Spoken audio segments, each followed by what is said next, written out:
This is Corinth Landwalker, and this is not Cyberpunk 2077. If you are looking for one of the zillions of streams doing Cyberpunk 2077, this is not it. This is Star Trek Online, which I've been streaming weekly on Wednesdays at about this time. I have not joined the swarm of other streamers hammering the various servers to get a hold of Cyberpunk 2077. I'll leave that for other individuals to deal with appropriately. Instead, I will be one of the 2, maybe 3 streamers, maybe. I might be underselling it slightly. Who will be streaming Star Trek Online, continuing the adventures of Tel-El, my representative of the Romulan Republic. When last we encountered our hero, we have been dealing with a little bit of an incident at Deep Space Nine. Specifically, a minor problem concerning the return of roughly 2,800 ships. No, I keep telling you. 2,800 ships from the Dominion War, time displaced to the current era, who still believe the Dominion War is going on. In a desperate attempt to try to kindly tell them to go away, we've been forced to release the founder, who was taken prisoner at the end of the Dominion War as a part of the terms of the peace treaty, with the hope that as the god of the Vorta and of the Jem'Hadar, or one of the gods, that they would listen and kindly go home. Unfortunately, this may have cost the life of Captain Sean of the USS Belfast. Yes, if you were paying attention to the earlier episodes here, you know that's not the end of his story, but we will be getting to that soon. Let's see, my current location is a little further from DS9 than I want it to be, so I'm going to get us over there now.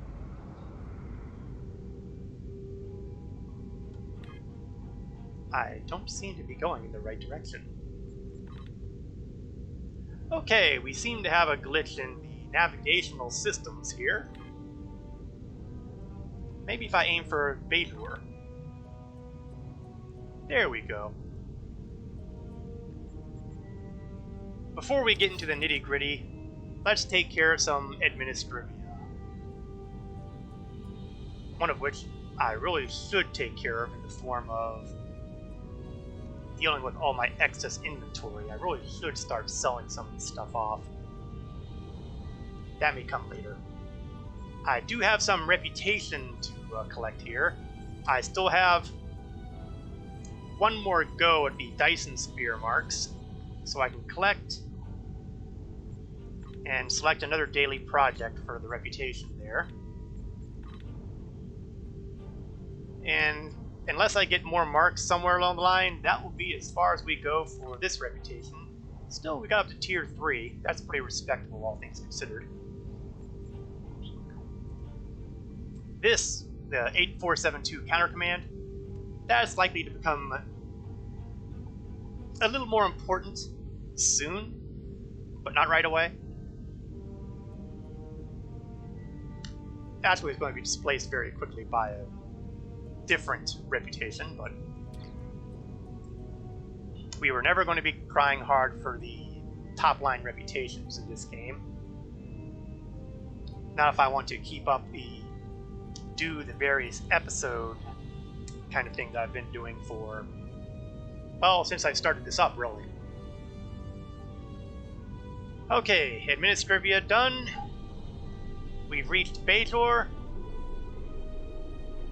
And we are going to do the final episode, well, for those who are tuning in late.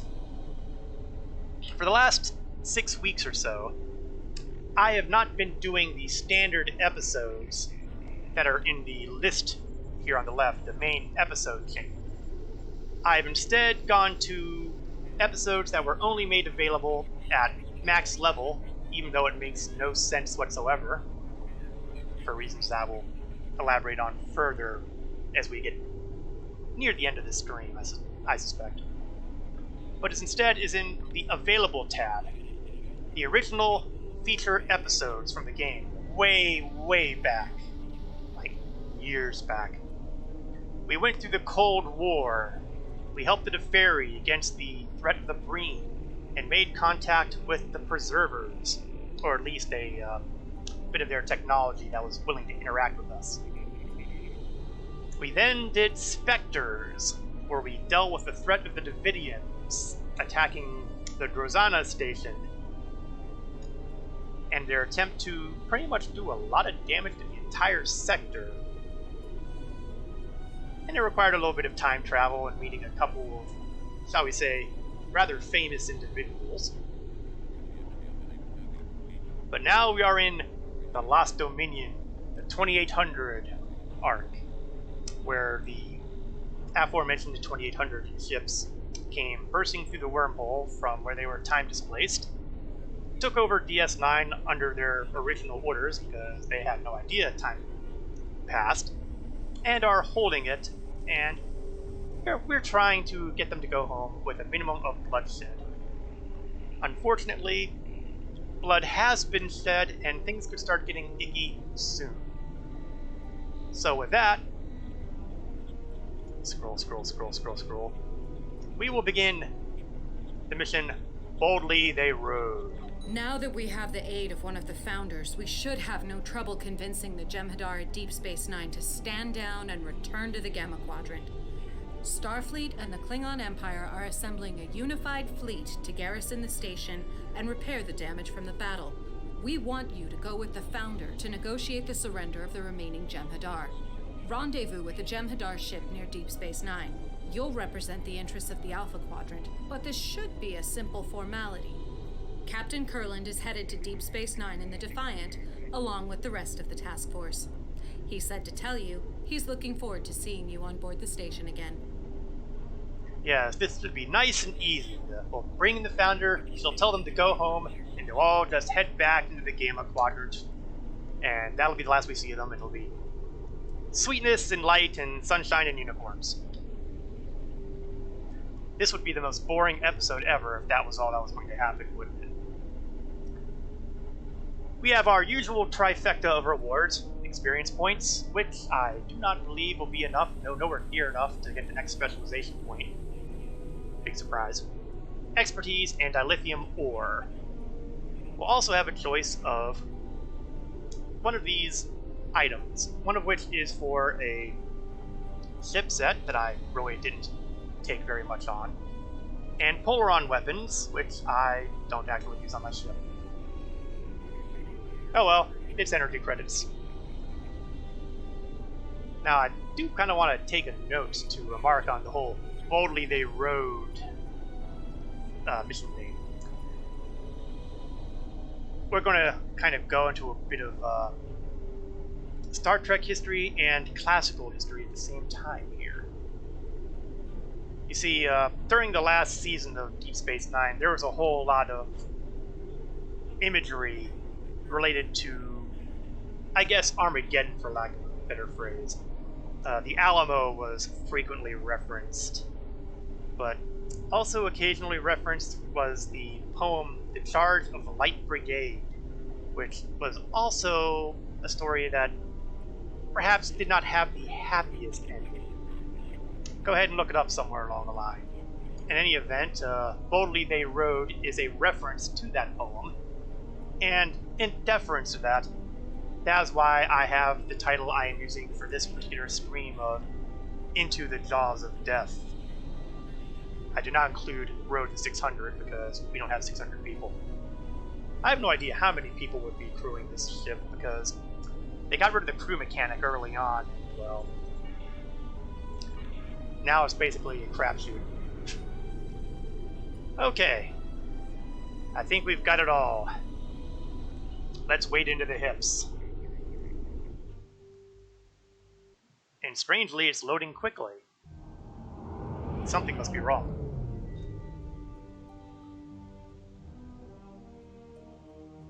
Alright, time to beam aboard by myself onto a Dominion vessel. Well, this won't go well. And there's Wayun and the Founder. Wayun, that slimy so-and-so. At least he's consistent. Still, as long as he gets them all to go home, I am perfectly okay with this. I see that you are ready for the next stage in our little task. You've performed adequately so far, but the Dominion's records on you are quite extensive, and you have a bit of a reputation among those of us who pay attention to such things. Let's hope you live up to it this time. I find it creepy that Wayun has been paying that close attention. Actually, that the Vorta in general have been paying that close attention to Tellel's career like this. That's a little worrisome. Of course. I'd expect no less, especially after our recent adventures. That being said, neither of us should have much to do here today. The Founder will handle the necessary details of Karukan's surrender. This may be over in a matter of moments.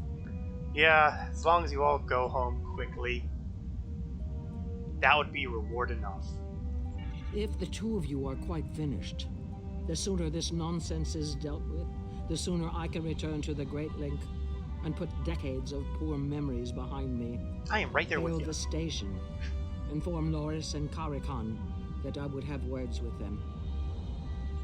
Of course, given the last time she spoke to Karukan, she more or less blamed him for the utter failure of the original Dominion invasion, so they aren't exactly on the best of terms. Still, At once, Founder. If you would care to do the honors. well, fortunately, even though I have never been on board a Dominion vessel before, I know exactly how to use the hailing frequencies on your systems here. Vessel 6474, you are not part of our task group. We are not interested in anything. Founder, Oh, that was so worth please watching. forgive my impudence. How may I serve? You will stand down at once, Loris. Prepare your Jem'Hadar for transit. We are all going home. Transport aboard this vessel immediately. Loris, signal your first to stand down. Karukan, this is Loris. The Founder orders you to stand down and prepare for transport. The Founders have turned their backs upon us. We are denied their glory. The only glory for us now is death in battle. Here we are go. already dead. We may reclaim our honor at the price of our lives. Karukan, you must obey. You must! Ugh, he's closed the channel. So much for a simple resolution to this mess. Yeah, we'll see. Talk to the fleet here. Meanwhile, I blame you, Wayun. Defiant here. I hope you're not calling to explain that there's a problem. There's a problem. I just love that sequence. The fleet is nearly there, and we're going to have a lot of casualties if we have to fight the Jem'Hadar. You need to find a way to defuse this situation. Okay, give me a second. Makes sense. Cut off the head. Serpent dies. There's no way to beam aboard or dock without being intercepted. Well then, that does kind of leave an interesting option here. Spacewalking. I don't see any other options at this point. Good luck, and may the prophets watch over you. Considering that the prophets ended up sending the I've Jem'Hadar in reviewed this your time file, frame. and I believe you are best suited to this task. Your familiarity with Deep Space Nine will be an advantage. You will use one of our environmental suits. It should sustain you long enough to successfully infiltrate the station. Oh, this response is just trolling right here. So I say victory is life next. Oh, that's just cold. Clever, predictable, but clever. Time is a factor, That's Cyril. trolling. You'll find what you need in the airlock. I will have this vessel brought as close as possible to the station while you prepare. When you have familiarized yourself with the suit, Signal that you are ready to leave the airlock. Yeah. Oh, here's the thing. I don't trust the Dominion airlock, Dominion's outfits. So, thanks to my experience with, well, let's see. Technically, though, this would be before the Solanae arc. So, why don't I go back to old school and use the Romulan spacesuits, which are a lot cooler than the bulky, ugly things that, well, I'll take the suit anyway, just so we can contrast and compare.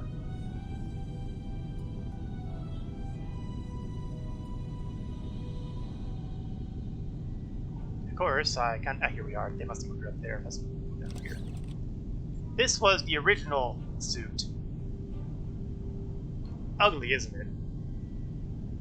This was, incidentally, the very first episode in Star Trek Online that used environmental suits. So this was brand new territory at the time. But as a vet reward, I got access to species-specific, well, faction-specific environmental suits. And by faction-specific, that means Starfleet, Klingon, or Romulan. I don't believe the Discovery-era folk have their own suit, at least not for free. Nor do the original series originating characters.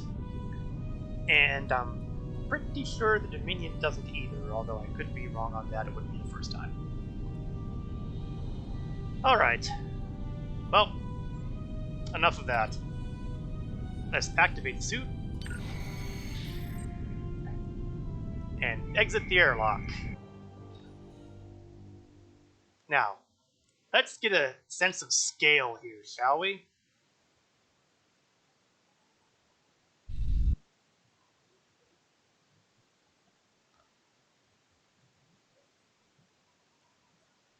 DS9 sure didn't look this big from the inside. Okay, Admiral, I'm keeping a channel linked to you in short encrypted bursts. Try to maintain radio silence so that the Jem'Hadar don't notice you. Start by activating the safety posts used by the maintenance workers and turning off the external sensors in that area. There should be a console to your right. Well, there is a console to my right. And you can tell I'm moving nice and slow there because I'm using magnetic boots.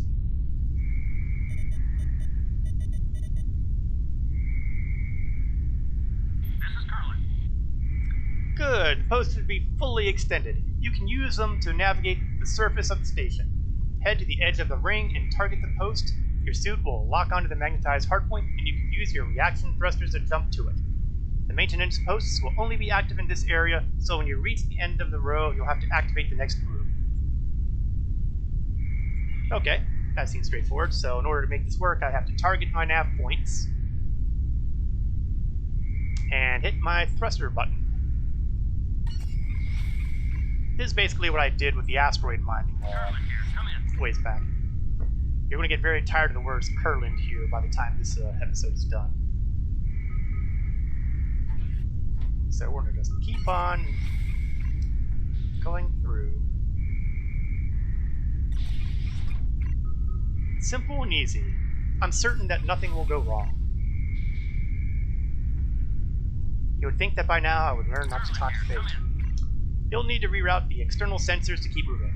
You need to convince the station computer that you aren't there, and override the shutdown on the maintenance posts. There should be an external maintenance hatch near the processors on the level below you, to your left. Okay, well, let's get myself a little clear here, and there's another navigation spot, so whoosh. And I'm guessing that is it. Clunk, clunk, clunk, clunk. The sensor nodes will route through various subprocessors. You'll need to align the correct subprocessors. Check the processor nodes nearby to find out the correct order. Okay, so if these are the sensors, then over here, the little glowy over there, is where I gotta start looking. Slowly and painfully. Brilliant. really slowly and really painfully. Okay, now this is where it starts getting interesting because now we've got to figure out what this means. Sensor filters are at 2 here. I have a feeling this is going to be a real entertaining thing to keep track of. So, sensor is 2.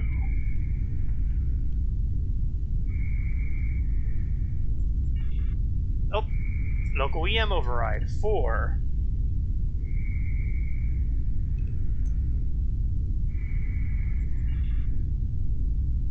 Unfortunately, there seems to be more to deal with, so let's keep walking.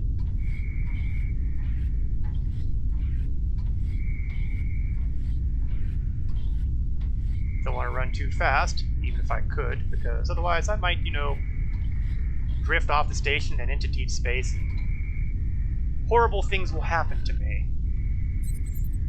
Okay, regulator. That is going to be at 2. And in case you're wondering about the numbers, I'm just doing the left to right here. 1, 2, 3, 4. Sensor flow is 4. Alright. There doesn't seem to be any more locales here. So now it's time to go to the panel again and input this stuff in and pray that I don't set off any alarms. Walking along, walking along. Okay, let's see what we got here. Set sensor manual settings, check local data line for filters. Power regulator. We got that as 2. Confirm. Flow control, we got that as 4. Confirm. Filters, that was 2. And EM override was 4. Now we head back up, and what's this about electrical discharges? Nobody said anything about electrical discharges. Well, I guess he's saying something now. Okay, can I get to... That looks like it might be a little too far, but I'm gonna try it anyway. There we go.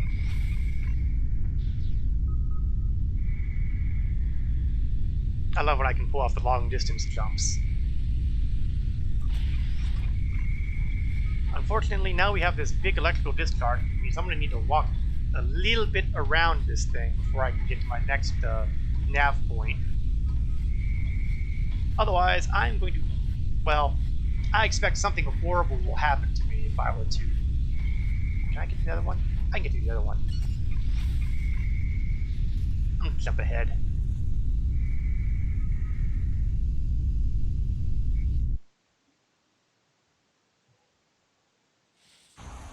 Oh good, the Klingons have arrived.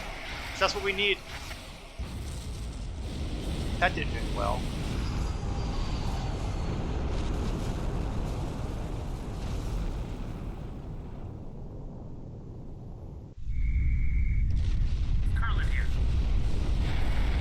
You had to crash here, didn't you? Okay, you need to head around the wreckage and the plasma set to get to the other side of the crossover. Leap onto the upper area to the right and loop around the ship, but be careful, there's no way to know if it will leak more radiation or explode. You Klingon morons.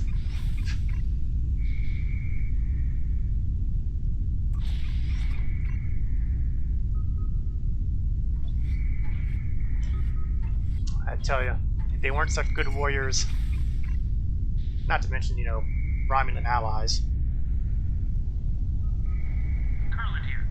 Ah! It's going critical! Jump! Jump! Ouch! Are you there? Are you alright? That looked like it hurt. This is Carlin. Can you hear me? Your suit readings are telling me you're still alive.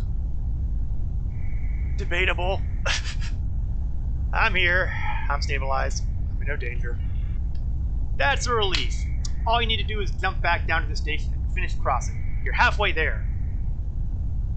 We're only halfway. Watch out for damage from the crash. The Jem'Hadar probably aren't too concerned with scratches and bleedings. Okay. Need to get... Okay. That looks like the direction I want to go. Just make it across the power junctions and you're there, assuming the crash didn't damage the junctions, that is. You're full of joy. Okay, well the good news is we have a bunch of... Is that part of the wing? Man, that explosion really did a job. Stupid Klingons. Do they have to make a pig's breakfast out of everything here? Oh yeah, another electrical discharge. Yeah, let's wait until the next discharge goes in and through before I start making the jump. The last thing I want to do is have that thing going off while I'm crossing.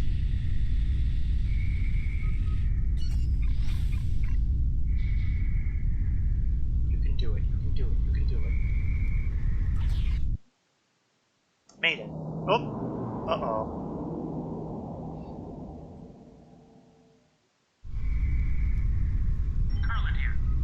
Yes, Kurland, I know you're here. There's a Jem'Hadar ship heading your way to check out the damage from the crash. If you head over to the overhang on the right side of the crossover, you can tap the computer control junctions. You may be able to find a way to hide yourself or trick the ship sensors. Well, considering that this would be a bad place to be caught. Oh, there he is.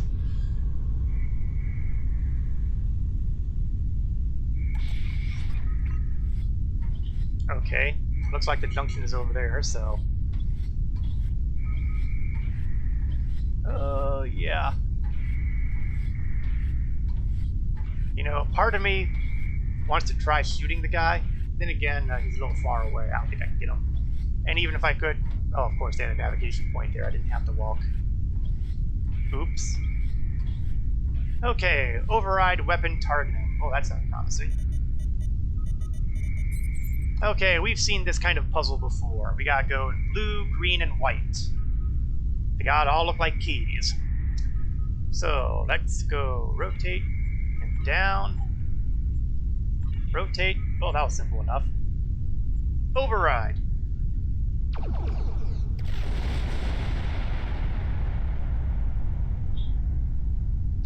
You know, I'm not entirely sure that was the best idea. Continue down the side of the crossover until you reach the end. You know, I'm almost certain somebody would have noticed that.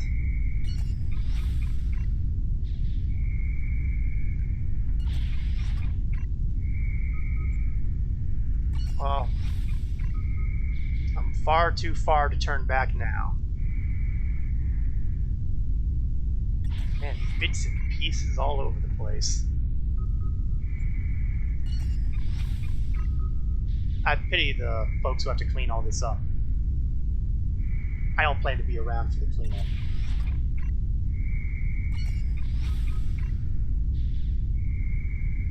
Okay, we're at the end of the line.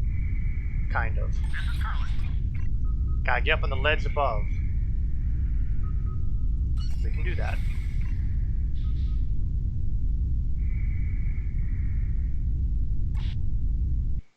Except there's... Okay, there's another spot.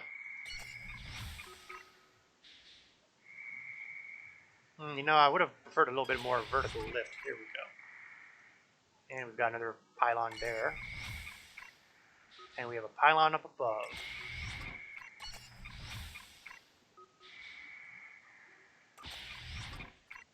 Now, at this point, we are effectively on the inner ring of the station. So this would technically... Maybe this is where the promenade is?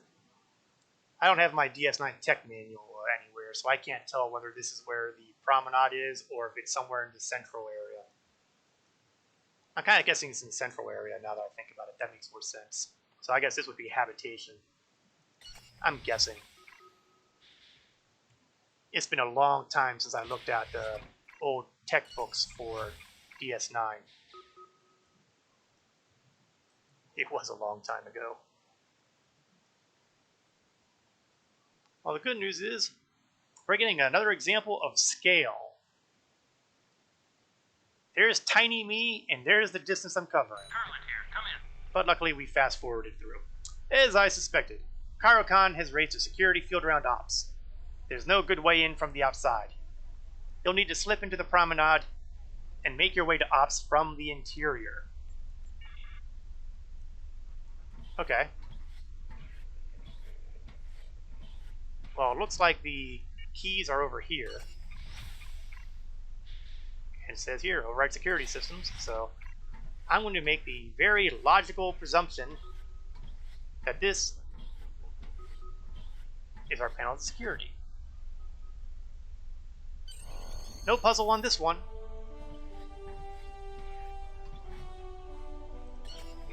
We'll shortcut ourselves over here. And we're going to step inside.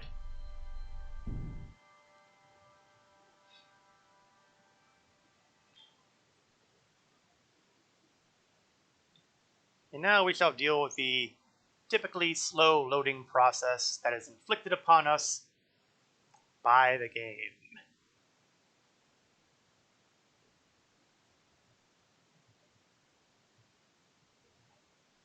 You know, it didn't have any trouble getting us the outside of DS9 or anything like that, but heaven help us when we're at the interior.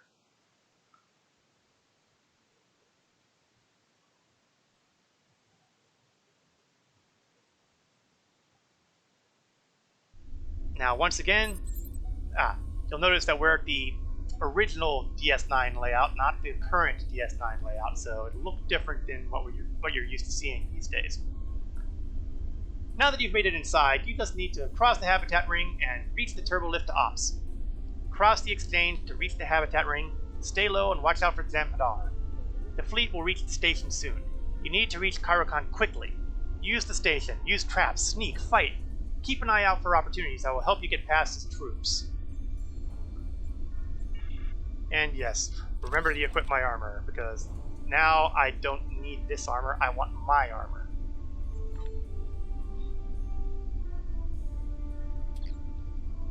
Alright, first things first. Time for a surprise attack. I love telekinesis.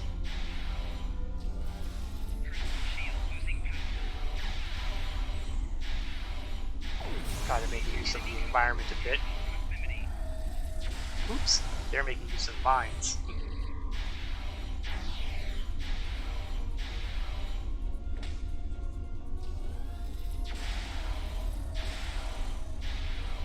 I don't want to toss any fabrications out quite yet, because I'm not ready to. Okay, now for the important thing. Must harvest. I can never pass up something to harvest. Now, if I recall correctly...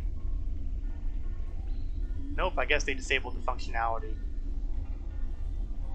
Once upon a time, you could actually interact with these things. This used to be the exchange and the bank and all that. Alright, let's zap him. Oops. There's a few more of those guys. Whoops, grenades are coming.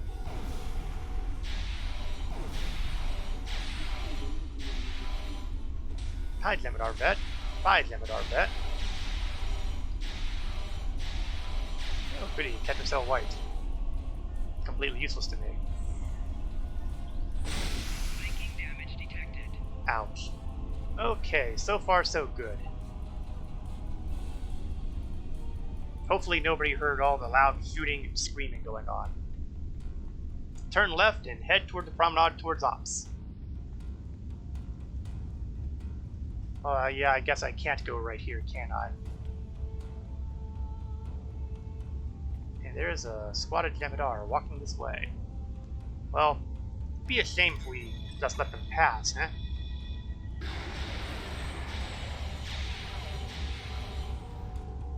So I was hoping to take him out. Now he's probably shrouded. Of course, it's always possible that, I'm being shot at. Personal shield losing power. There we are.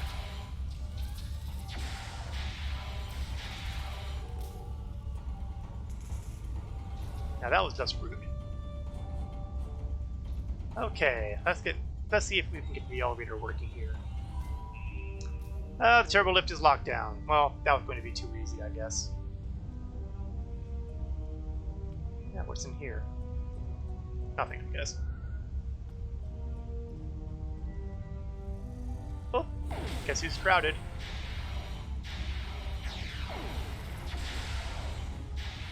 Oh, there's another one who's crowded. And another one. Well, okay. It's time to pick on people.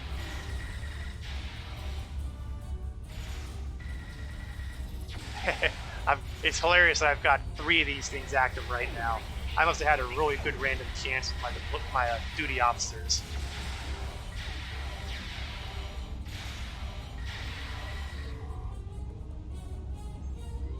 That's a thing of beauty. And the fun part is they heal themselves because of one of the traits I picked up that allows them to do that. Must have shiny.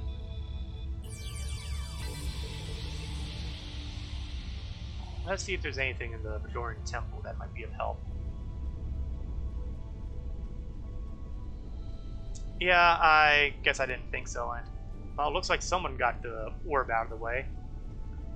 Either that or... Well, yeah, it's possible it wasn't... No, it would have been...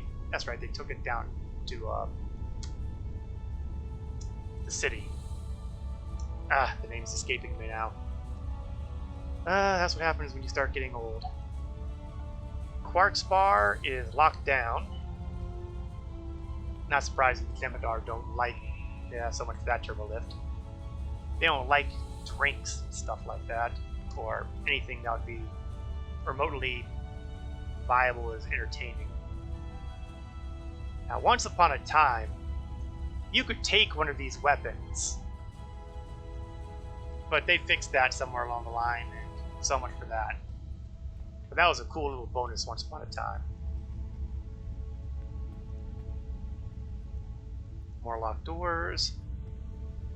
Oh, what's this? Enemy targets on sensors. Personal shield losing power.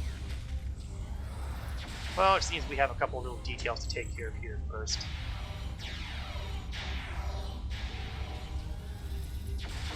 It's a good thing the Jem'Hadar are so overconfident, because if they actually called for help, I could be in trouble.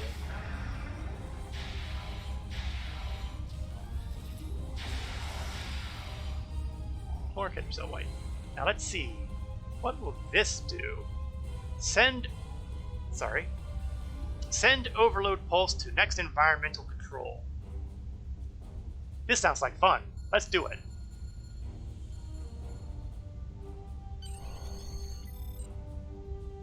Ow!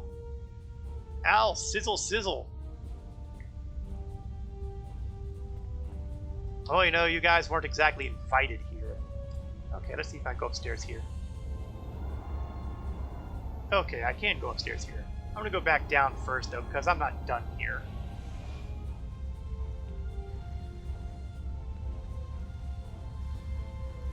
Because if I recall correctly, there's a couple other things I can do. Search crates. Construction and mining explosives. May be useful for later. Yeah, see, this is why it's smart to not immediately take advantage. This one is locked down. I'll have to go back for that, but I'm not quite done. Well, I guess I am quite done. Unless there's something in here. No. Could have sworn there was another... Oh, that's right. So I can't use that one, so I'm going to have to use the one that I just passed up on fire.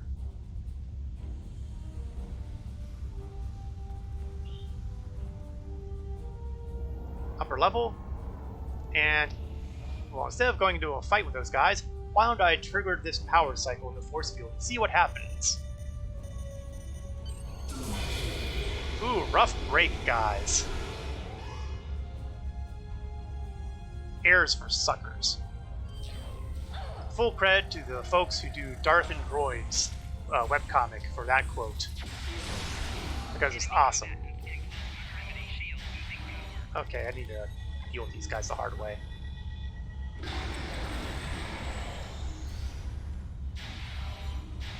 Because I'm taking a bit more damage than I really want to.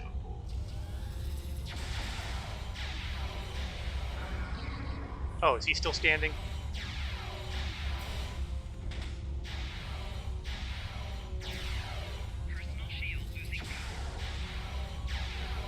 Okay, that got them all. Despite all the problems here, I'm at least still at full health.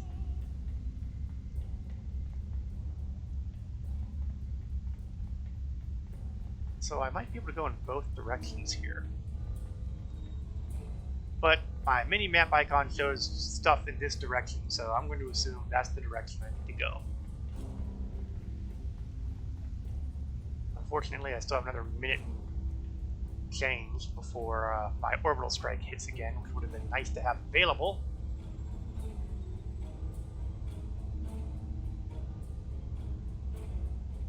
We're going to activate the threat generation thing, because really there's only one of me. I don't have to worry about taking aggro from anybody, because I'm the only one who can get aggro. Let's set up a quantum mortar, get a couple drones, and then start the mess.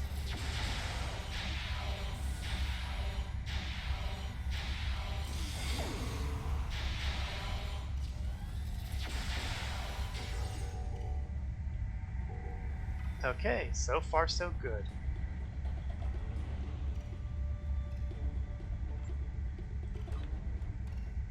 Take the turbo lift to ops. As soon as the lift arrives, fire! Oops, I lied. Oh, have those explosives I picked up. Meanwhile, I snuck into the office of Commander Kurland. Formerly, the office of Benjamin Sisko, as you can tell from the baseball there that never leaves the station. It's been here ever since Ben Sisko left the station to be with the prophets, to fulfill whatever the destiny he has as the emissary. Okay, that just leaves Karak. Oops. Okay, I thought I had just had Karakan to deal with, but it seems I'm going to have bigger problems. Let's get some protection out here before I get killed off. Shield generator. Medical supplies. Turrets.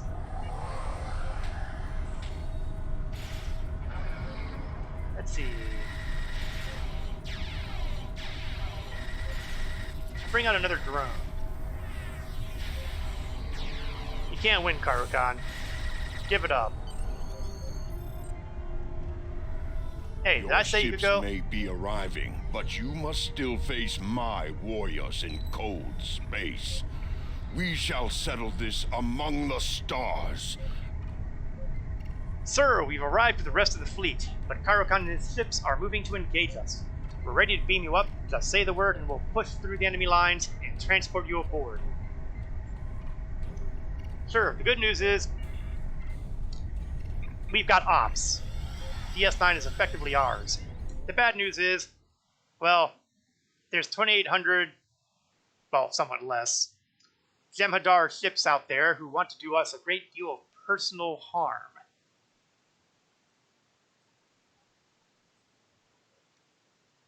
Why would anything be easy now?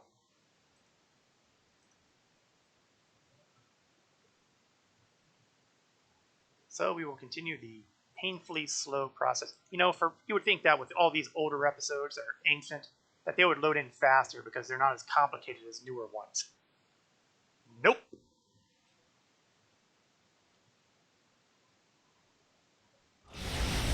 Oh, I see things have already gone to pot out here. Our shields are already mush.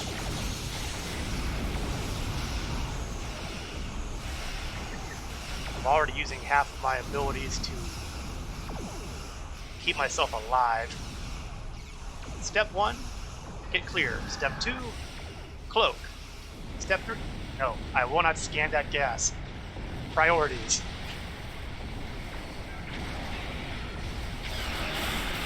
Step 3, take part in the attack.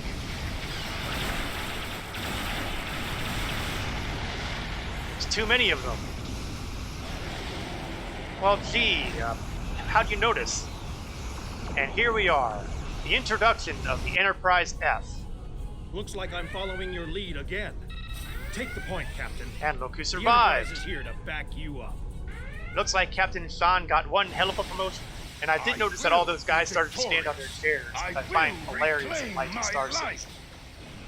Star Citizen, an ongoing gripe has been how the NPCs, AIs, are always standing on their chairs.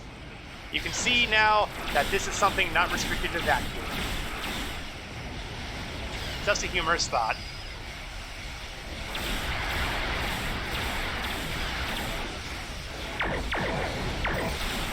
Okay, you know what? I just got aggro on this, buddy.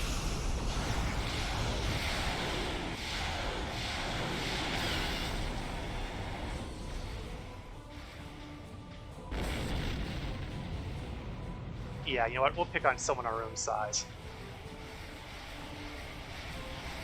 Shields, shields.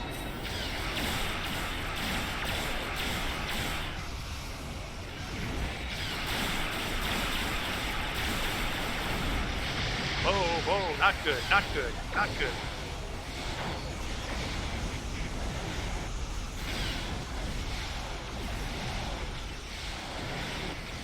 Yes, definitely bit off a little more than I can chew on that little count. We may have the Enterprise here to help, but we are still having a mess here. Let's call for some reinforcements. Get those Nimbus pirates that I helped way back when. Get them on the job. Defiance is injured. That's always great to see.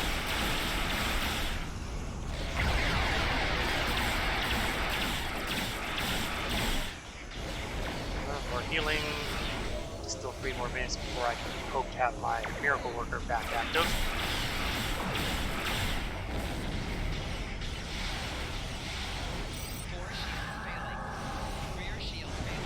Yeah, time to cloak and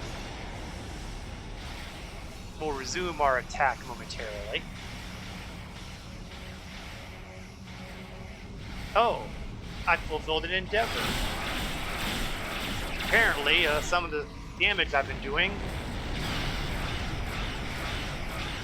and the damage I was taking. I'm not sure what got the. Oh, not good.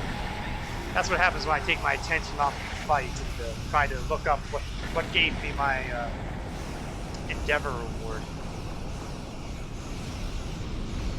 That was embarrassing. What was the endeavor? Disruptor damage. I'm not using disruptors. Unless the pirates are using disruptors and they decide to give me the credit for that. Cool. Come to think of it, I do see Polaron damage being involved too, and I sure ain't using any Polaron weapons.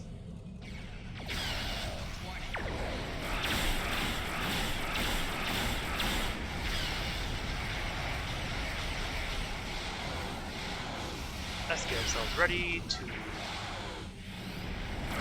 up the ante. You know, maybe I should have done the simulation on fighting the Jem'Hadar Dreadnought. Actually, I did, didn't I? I think I did. I honestly don't know anymore. No, I did the Dreadnought. It was a change that I didn't do.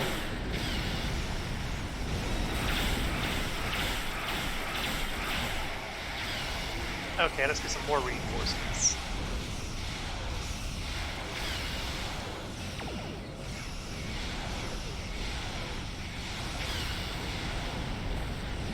Yes, there we go. Arrival in Warbird, give me a hand.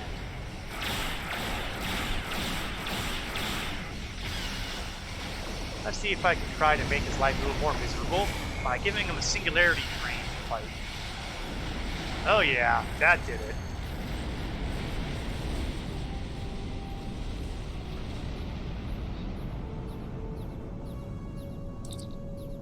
Well, that was quite a furball. I'm distressed that it had to come to this. I wanted a peaceful solution. Nevertheless, we've broken Karukan's power, and the rest of the Jem'Hadar should fall into line under Loris's command now. I'm transporting back to DS9 to take a look at the old girl and see what they've done to her. Please join me there.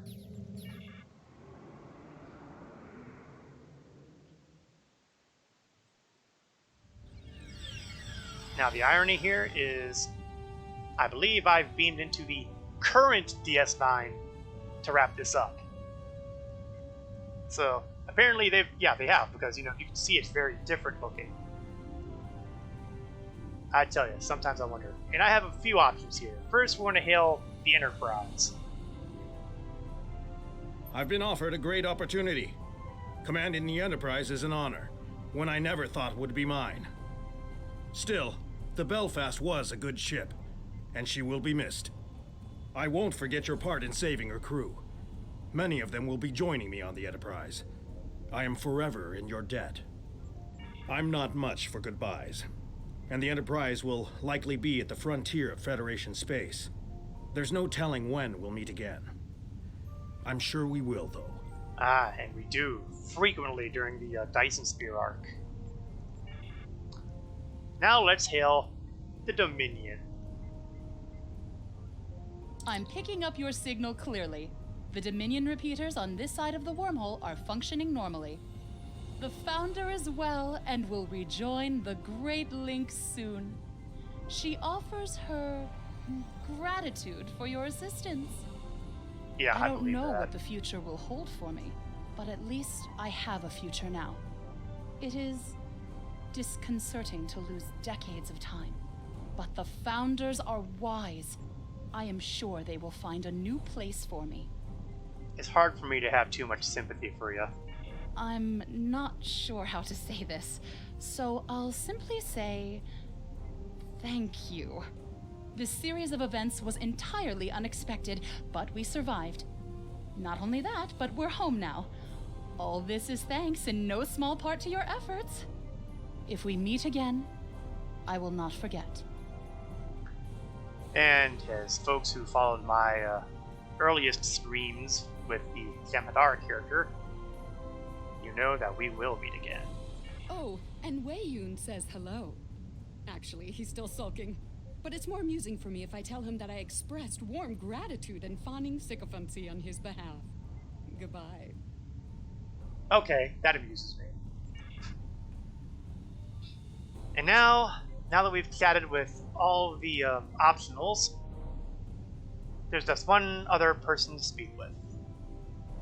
And he is probably upstairs. Doesn't the ops look a lot better in the new format than it did in the mission? Captain? Well, we're finally home. Admiral, I can't thank you enough for all you've done.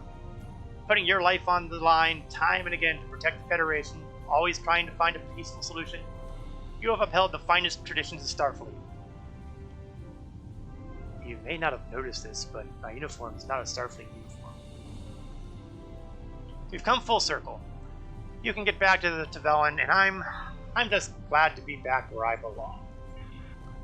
I would invite you to stay here at DS9, but I have a feeling that you don't want to cool your heels on a space station. You need to be out in space. You're welcome here at any time. I hope we can reminisce about this over a cup of Ractagino someday. After all we've been through, I would ask the prophets to watch over you, but there's an old saying about having the attention of those in high places. Take care, Admiral, and good luck.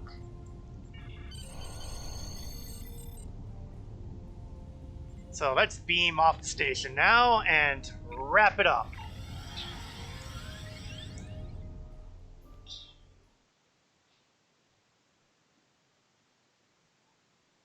So you can see the Lost Dominion arc had a number of repercussions that are reflected in the actual episode chain today.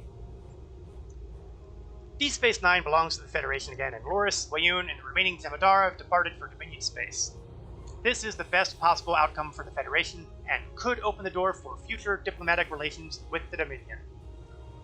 While it is regrettable that you had to fight Karukan, your daring assault on DS9 sapped its strength and gave the fleet the time they needed.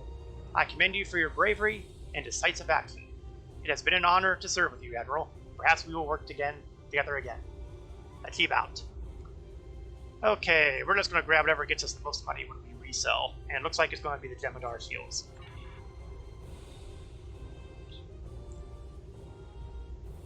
Now, let's kind of sum up the episodes. The Cold War had certain repercussions that still have yet to reveal themselves in Tellel's journey here, so I'm going to simply defer that to the future. Just know that the discovery of the Preservers will be revisited. Spectres had the softest footprint of the various lost episodes here. It gave us a lot more with Franklin Drake. In fact, I'm pretty sure that was how Franklin Drake got introduced, although I'm not 100% sure. He might have shown up on the early Romulan episode arcs back in the day.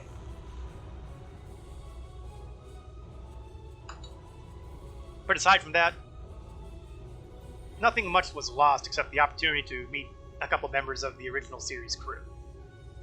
Which, I would argue, is a big deal.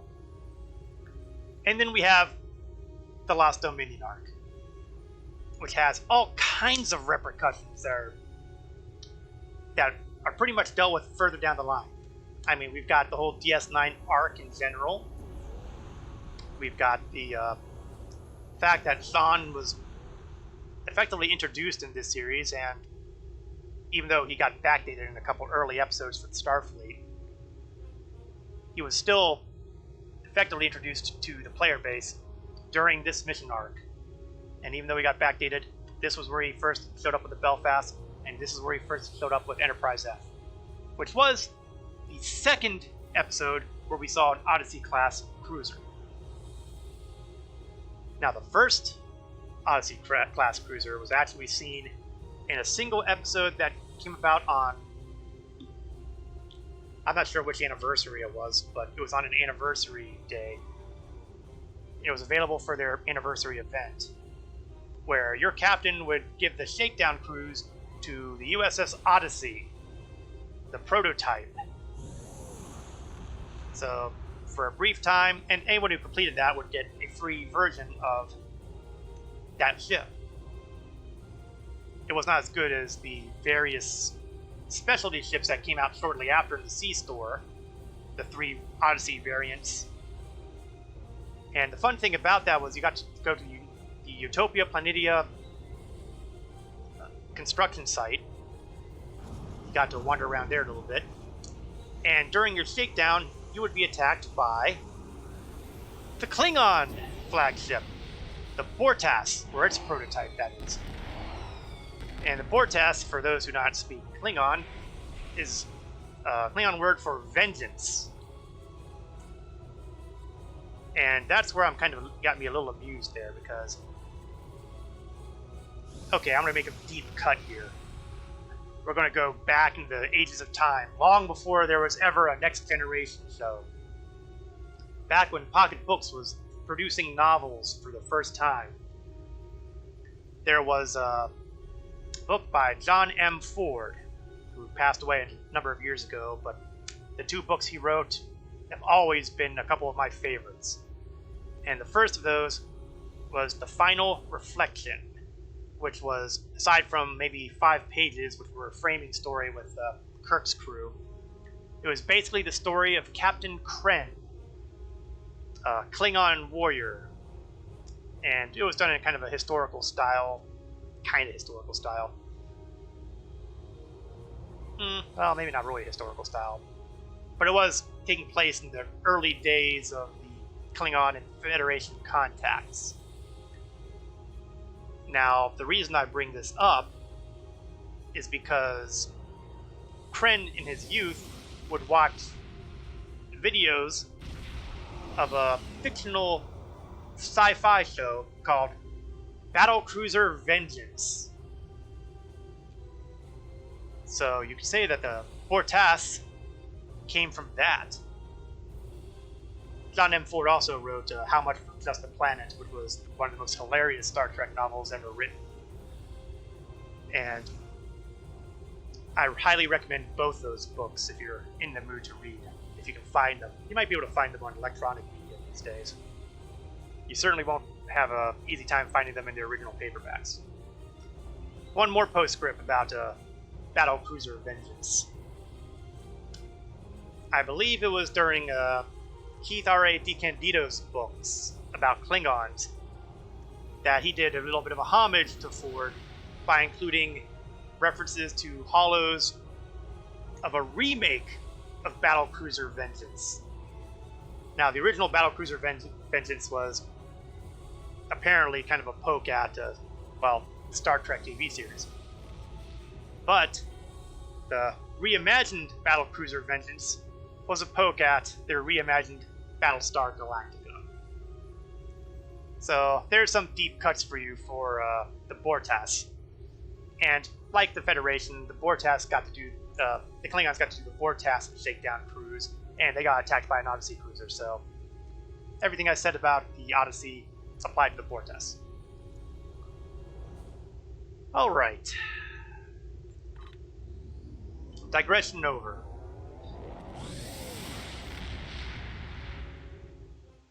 Now, thanks to our adventure here, and thanks to the fact that I think some time will have passed, we're going to do one more thing. First, let me make sure I can. Yes, we are going to swap out from using the starship I've been using to the Pyrrhe, a Bajoran interceptor. I'm going to consider this the gift reward for having done good deeds for the Bajorans. Unfortunately, it also means I need to work out getting the weapons taken out of the Tavellan and put onto here. Let's see. Was I using the Yeah, I guess. Yes, I was. So we're going to do some replacement. I'm going to make use of this equip thing, so I don't have to get to a ship selector to try to figure all this out.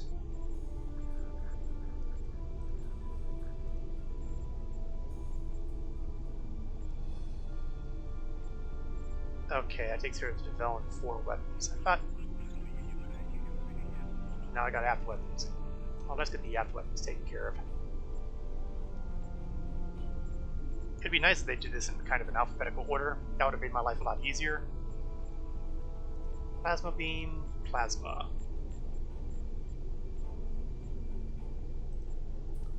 So I've got a spare front weapon. Oops. And they've been filling up my inventory here. That's annoying. I was hoping they'd swap out. That would have been too easy, wouldn't it? Okay, well, you know what? I've got Romulan weapons here, so until I get a... Well, that pretty much matches up. Dual cannons. Yeah, we're okay. Tavellan. Yes, inventory is full. Thank you. Fine. I knew I should have done some sales first.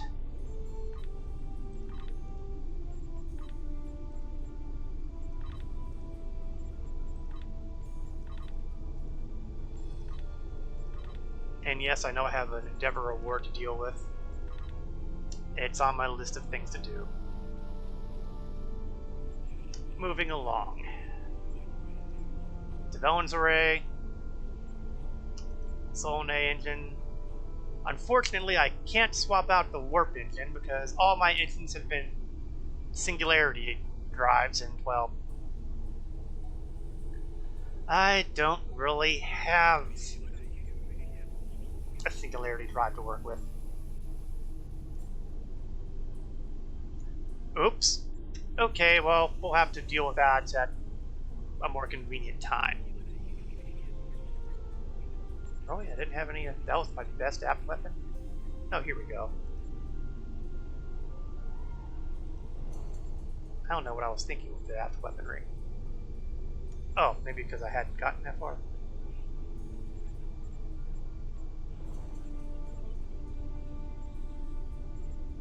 Maybe I just wasn't paying close attention.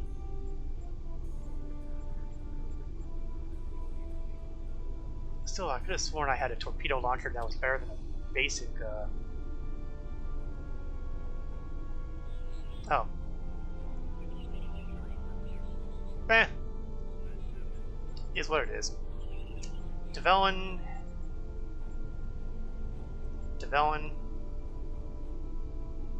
Engineering consoles.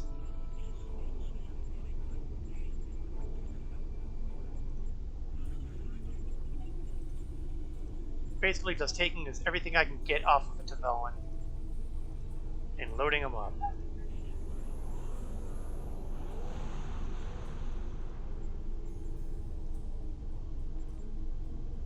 Unfortunately, there's one thing I can't yank from there right now, and that is the visual for the shield. Well, maybe I can. Ha! Yes, I can. Oh, how about that? There's visuals for the Jem'Hadar shields, too.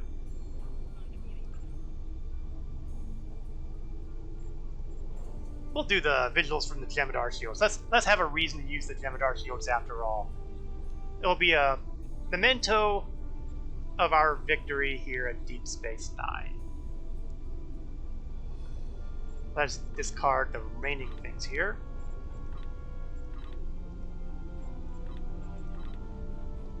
And I've got more science consoles, but I don't know that I have any more science consoles to work with here. No. So that's pretty much that. Oh yeah, shields. Oh, how about that? How about that? Okay, well, you know what? We will take the shields for the prototype here. Because it's still one of the better shields out there. So we've got everything replaced except for the warp core and 2 science consoles.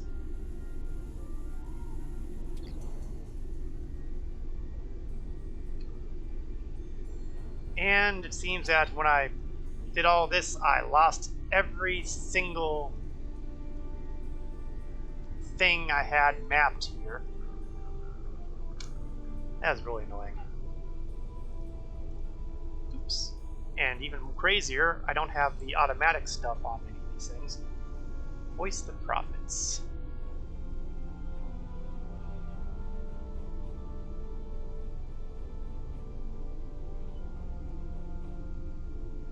I have no idea how fast this recharges, but it sure looks like it's a torpedo-like thing. Maybe. So we're going to go put our torpedoes on a line here. And all of the energy weapons will, as usual, be, well, auto-fire. Now for the rough part. Getting all the captain abilities out and available.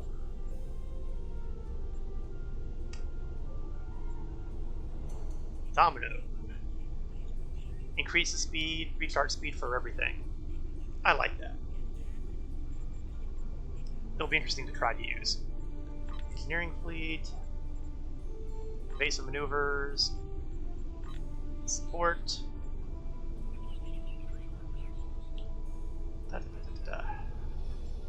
I really got get rid of this mine support dispersal somewhere along the line. I don't need it.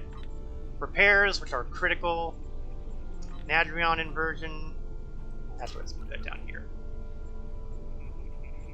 Shouldn't I have an EPS? Yes, EPS. I missed that when I was going through here. Nimbus calls accounted for. Quantum slipstream. No more cloaking device. That's a little rough, but you know, I never do the ramming speed. I have no idea why I have to relocate mine still. rotate shield frequency. That's pretty important, actually. I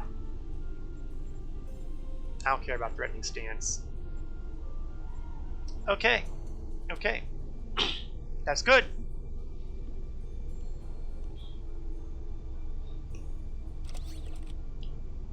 One more thing, we're going to bring up the character reputation again. I had mentioned something about not being able to get to further tiers. Tier 4 is complete here. We're still working on Dyson Command.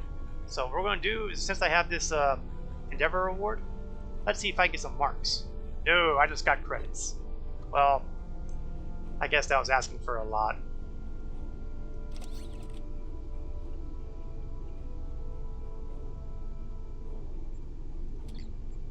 Okay, we're going to call the trade freighter and empty out the inventory.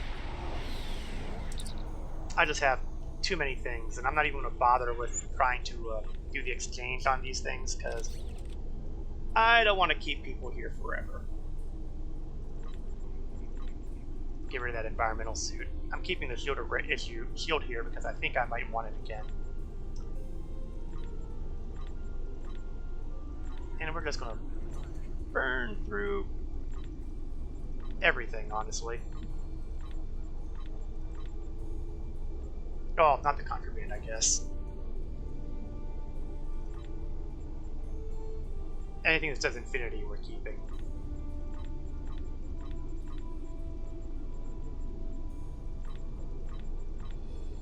Okay, we'll keep the batteries too. And all the special stuff. Cheap stuff is history, though. Okay, we'll probably keep some of that too. I never claimed to be consistent. Okay, you know what? We have way too many foodstuffs.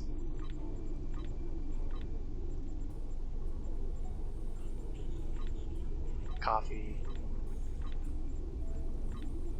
And we'll just keep going. Don't know why I kept some of this stuff.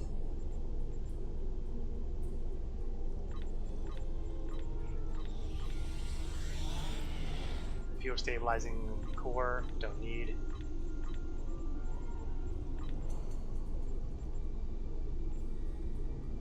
And I don't need that engineering kit either.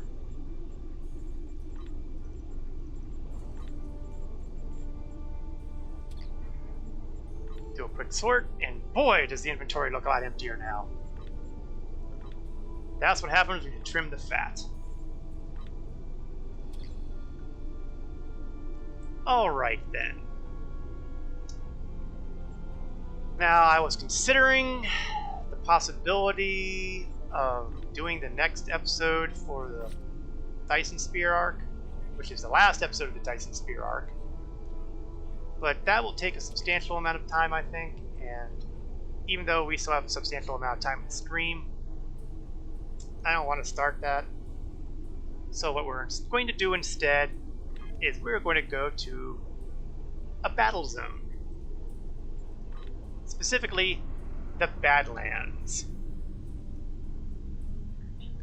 The Badlands are an odd area of space that has the distinction of being the area where the story of the USS Voyager began. That's where they were chasing the Maquis, a bunch of, well, it's hard to describe it appropriately. Let's just say they were kind of antagonists at the time. And they all got sucked over to the Delta Quadrant by the Caretaker, and 7 years of adventure happened. This is a region of space known for intense plasma storms and gravitational anomalies. The plasma storms make starship navigation in the area extremely difficult, and most captains avoid the area.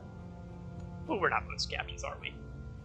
In the 2370s, the Maquis used the Badlands as a staging area and hiding place during their campaign against the Cardassian Union. Now the true way is reviving those tactics in their fight against the Federation.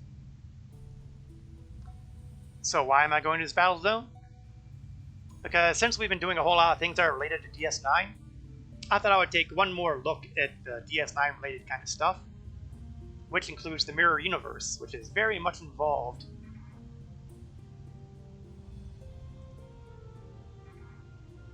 Okay.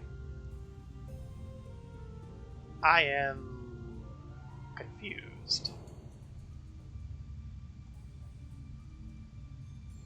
I didn't think this map required a shuttle.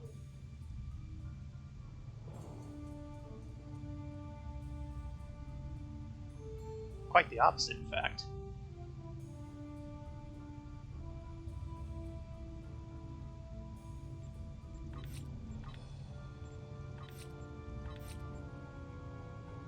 And it can't be this is being considered. You know what? Let's do it anyway. Let's find out.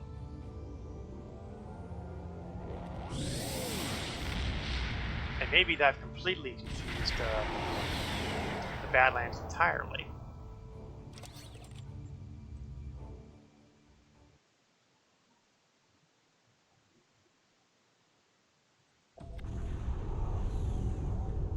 Welcome to the Badlands. Those are not shuttles. Terran forces are invading our universe through weak points in space. Shut down the Terran devices to drive back their forces.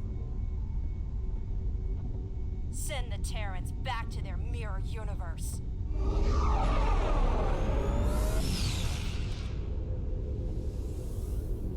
Something is big. And I'm back in my ship again. I'm confused. You know what? Some things you just don't question. I don't see anything special about the battle zone tasks, so I'm just ignoring them. Okay, so it's the same sort of thing as most of the battle zones. You've got these areas of control. You fight. When you get to 100%, well, the fun starts happening. Mainly I want to do this so I get some experience in getting all this set up. But first, actually, stop moving.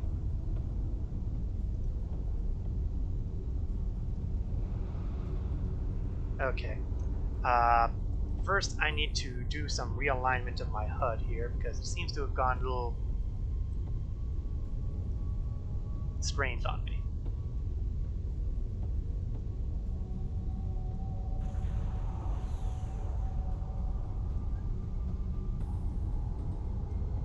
Possibly because I'm flying a Federation ship right now. Okay, I think I've got everything pretty much situated the way I want it to. So, let's go to one of those control points and see what we can see.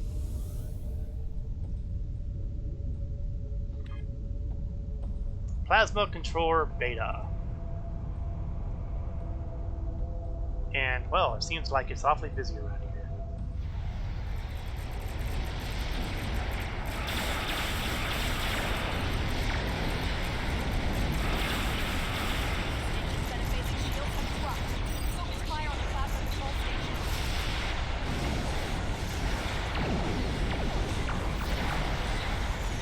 Oh, you know, this thing recharges a lot faster than I thought. I want to put that on auto fire.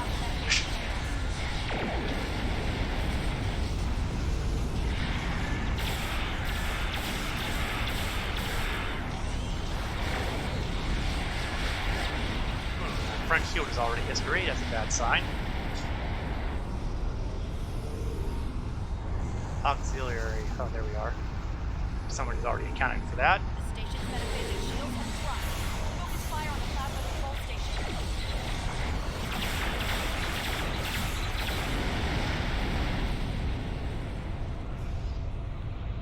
Okay, so we've got a couple things that are at blue control now, as opposed to red. Let's go to the next one.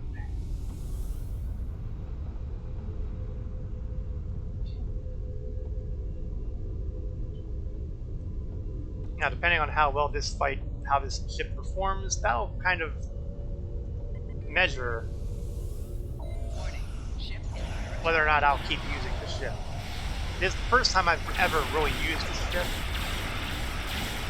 I got a hold of it from, well, some event. I think it was the last and Kefi arc. Don't worry, you'll get a chance to see it somewhere along the line, but no time really soon. This game has covered a lot of territory.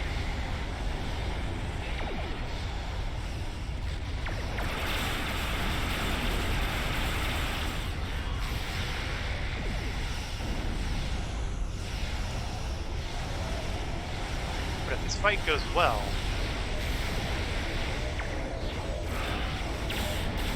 I can do okay. And maybe this ship will be my go-to ship. Otherwise, I may have to do something in consideration. Oh, rear shield's failing. That's what I like to hear.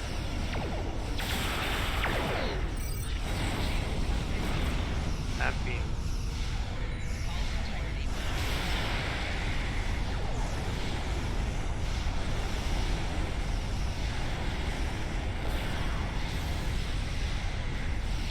too many hostiles, and only one of me.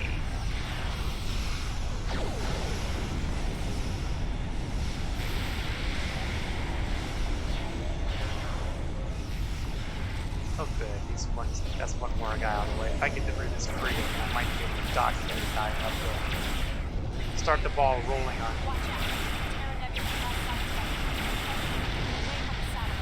Seriously?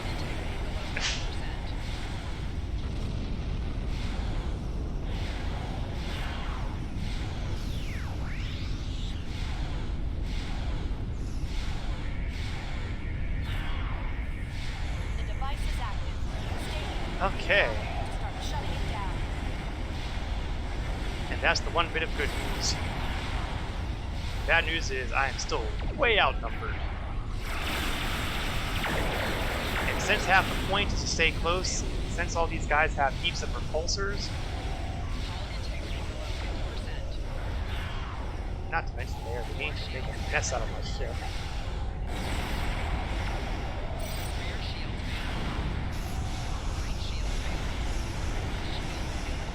Yeah, this fight is not going well.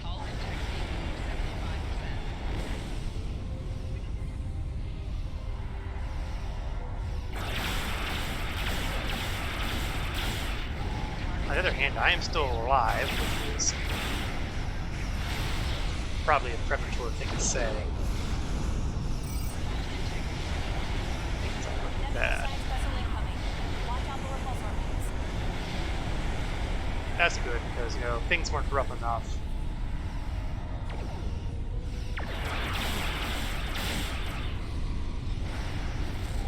Well, someone blew up.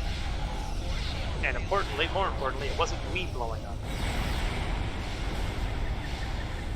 It is possible that I am being premature again.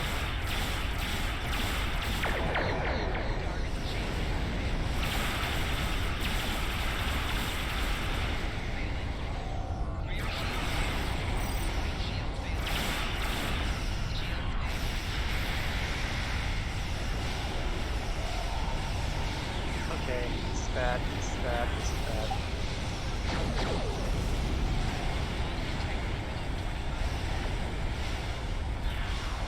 I'm a few moments away from becoming a greasy stain.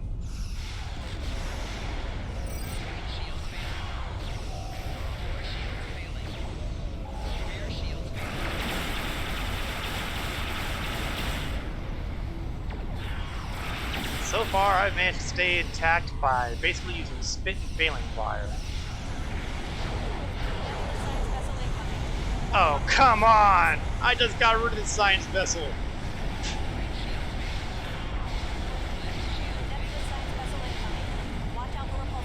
And another one! Okay, this is going to be the lot of things.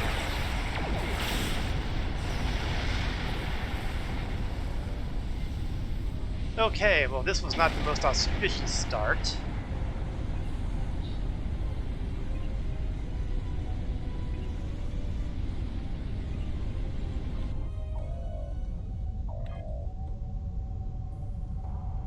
Okay, decisions. we're abandoning ship for now, so to speak, and we're going to try to catch up with some of those other ships that have been active and see maybe if I can get Delta active. Except Power Station Delta is practically identical to... Eck.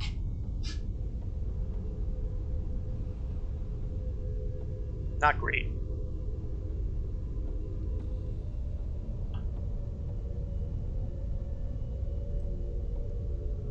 Still, if there's people fighting there, I may work better as part of a group than trying to deal with it on my own. I'm seeing explosions. That's promising.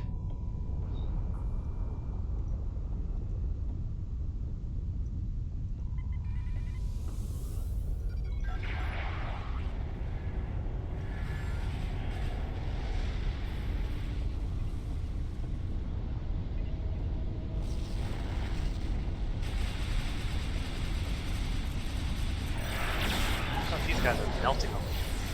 It's nice when you can go in a group.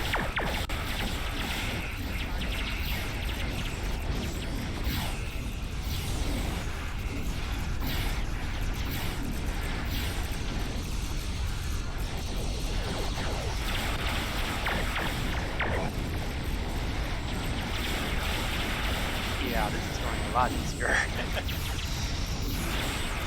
It bodes ill, however, for the next dice mission.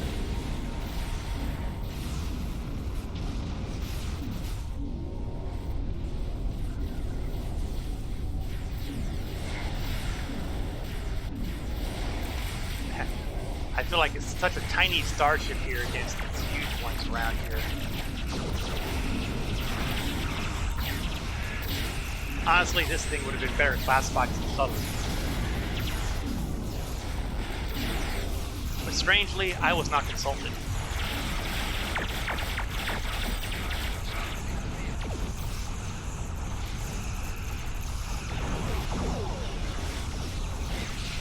Man, times like this make me actually wish I had mines. I've got to do something about that bridge observability somewhere online. It just hasn't been a priority.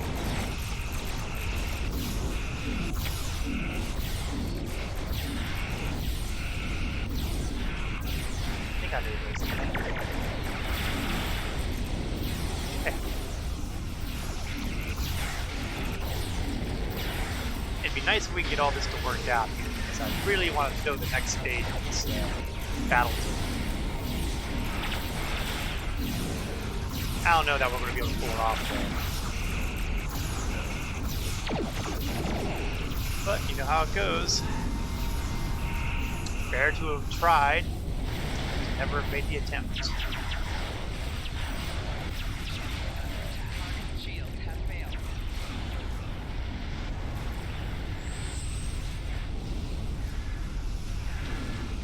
More hostiles incoming.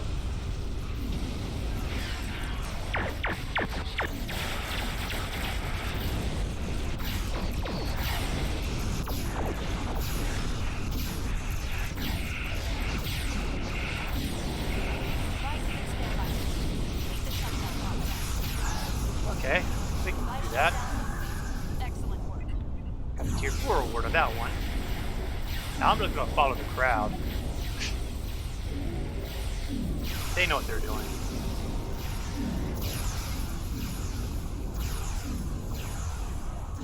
I'm assuming they know what they're doing.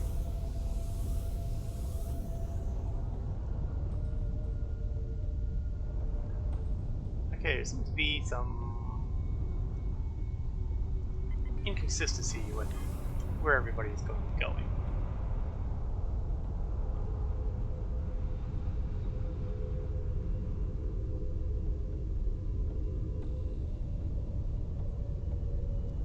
Looks like we have at least a few going in this direction, so that's the direction I'm going to go.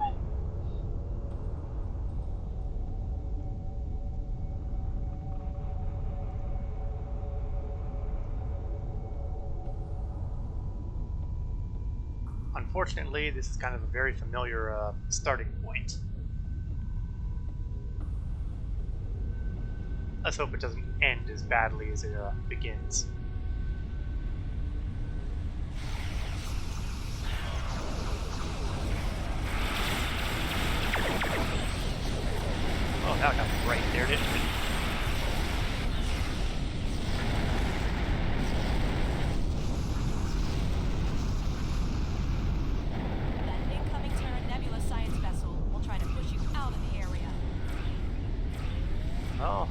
science vessel again.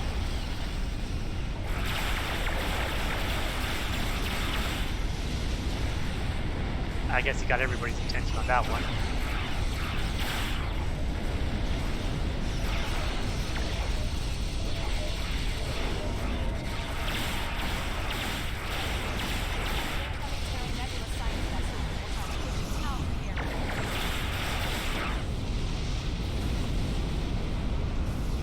Yes, it's good to have friends.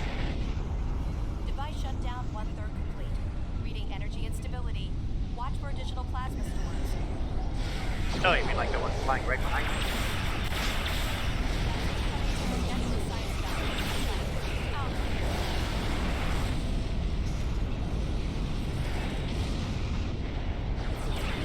We have some very heavily armed ships out here to be melting these guys so quickly.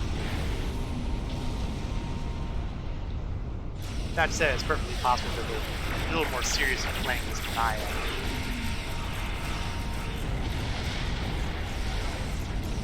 My period of heavy activity ended a long time ago. You could say that the stream has basically revived my interest in doing it, precisely because it gives me an excuse to make use of everything here.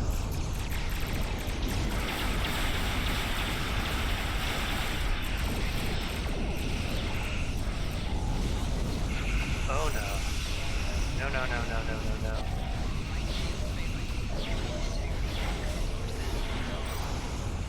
Nebula science vessel incoming. Watch out for repulsor beams.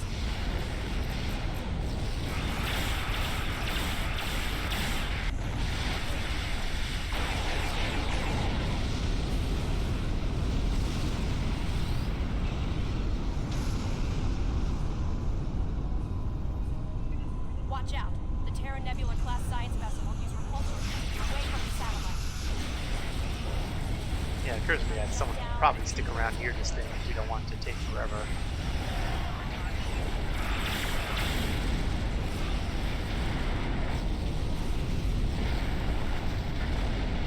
Watch out. The Terra Nebula class science vessel will use repulsor beams away from the satellite. Gotta say it. These are a lot easier when we have a bunch of ships we can assist.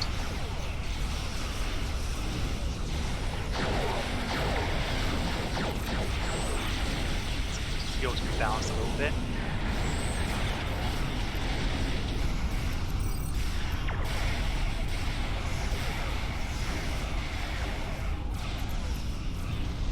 So far, so good. Watch out. Terra Nebula class science vessel away from the satellite.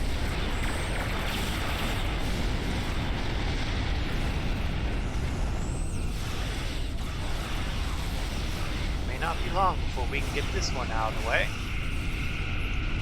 As you may have guessed, dealing with this battle zone takes a little bit longer than, say, the Undine battle zone that I demonstrated a couple months back.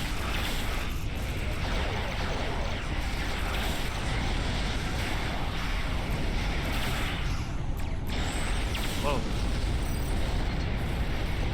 I think I just got lag spiked.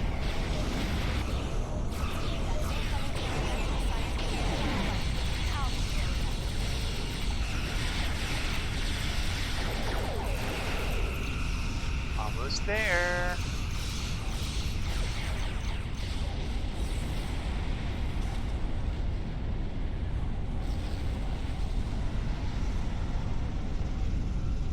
Come on, wrap it up, wrap it up. The device is in standby. Leave the shuttle. Watch out.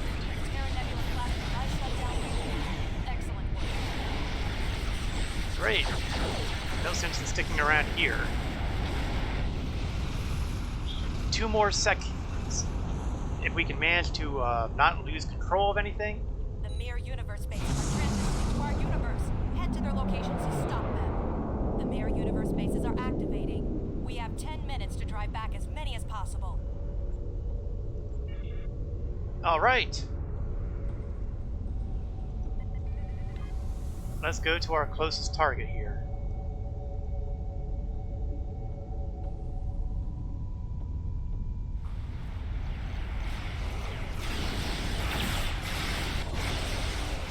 10 minutes. I don't think we're going to get all these bases out of the way. It would be nice, but I'm not expecting it. Then again, all these people seem to know what they're doing, so...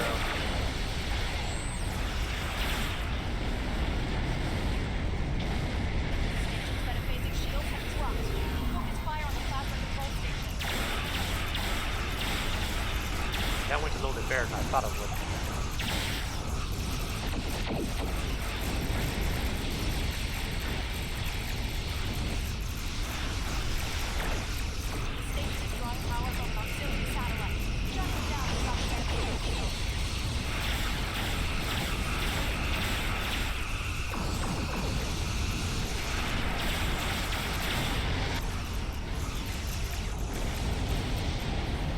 Let's see if I can deactivate this.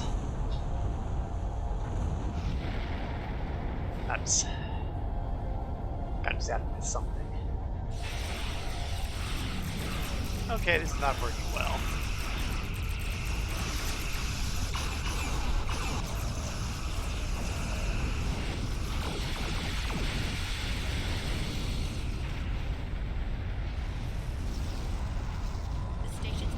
Okay, someone else had better luck. Focus fire on the plasma control station.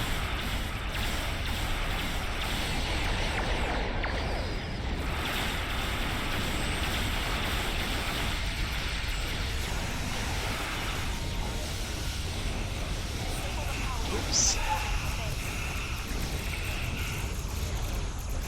Power station, power station. Other side of the base.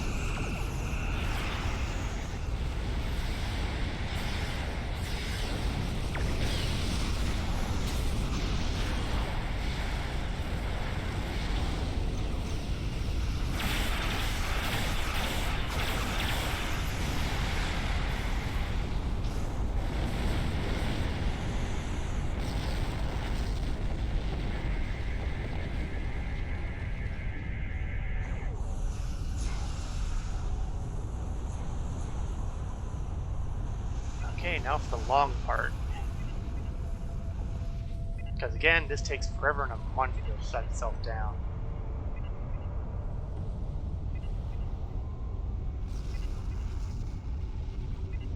Let's kind of slow down a bit, try to stay kind of pacing it, but the good news is I'm such a small ship that keeping pace will keep me in its radius for a long time. And I'm just going to sit here while all the good guys do their thing. They keep him off my back, and I'll keep this guy from shutting down. Well, keep him towards shutdown. I should rephrase that.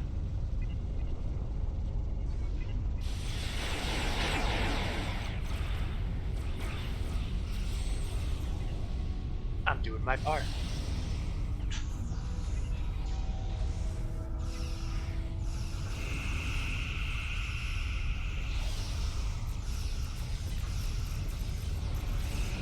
Empok Nord is going pretty nicely. I guess some are hitting. I guess, yeah, this is the Earth. I guess this is the Terran Empire base. There's one that's basically the Empok Nord, which is the evil duplicate of.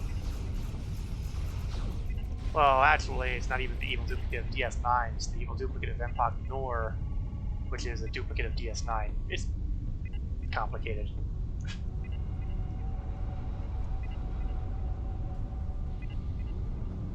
Suffice it to say, we have a DS9 variant, we got a Terran Empire Starbase variant, there's a Klingon base that, oh, looks like someone started on that one. I don't know if that'll be fast enough, though. That said, I'm not sure this is going to be fast enough. I mean, we're here. Our progress stinks.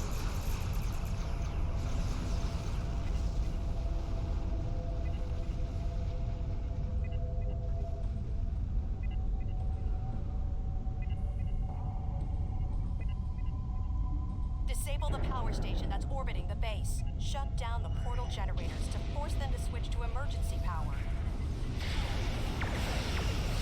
Alright, portal generator, right.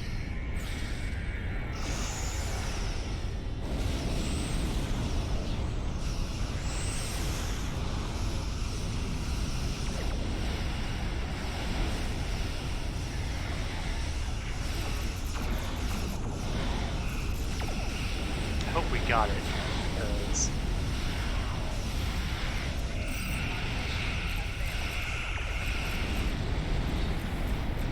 4 minutes to go, and we seem to have made progress.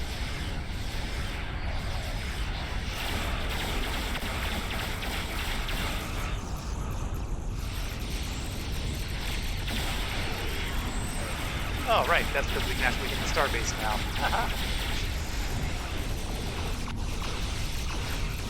That's embarrassing. Bye-bye starbase. One more starbase. Can all of us combine to take out the last one?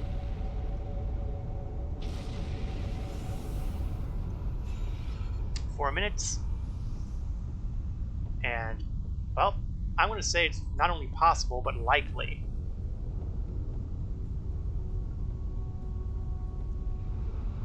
Now, if I'm correct, once this guy pops, there will be one more stage.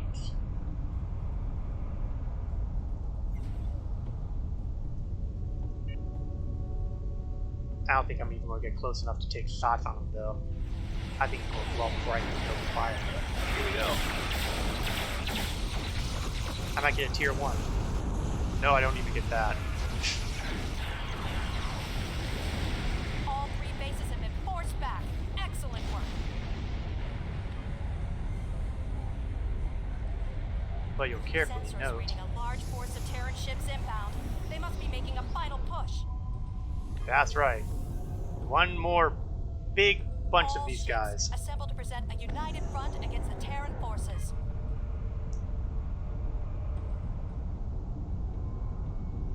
I'm still not sold on this ship. I'll have a better feel for it, though, once I get a chance to use it during one of the actual regular episodes.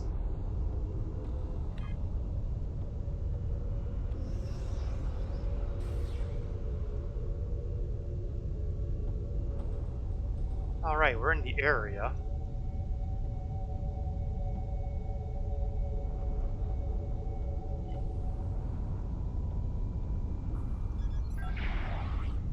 Five minutes of pure, unadulterated carnage. This is Admiral Lita of the ISS. Well, somebody got promoted.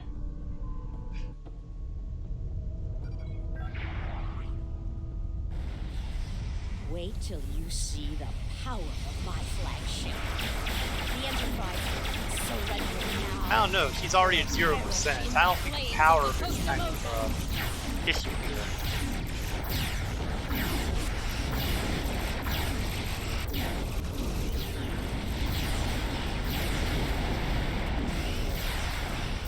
I mean, that was a bit of a butt-kicking shot. Pretty epic, actually.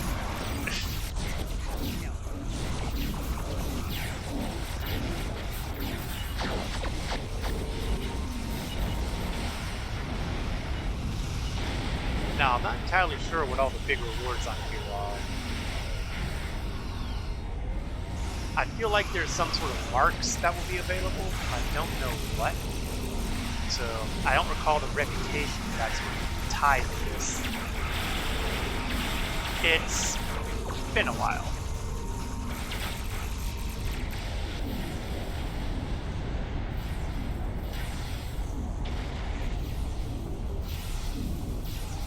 Four more minutes.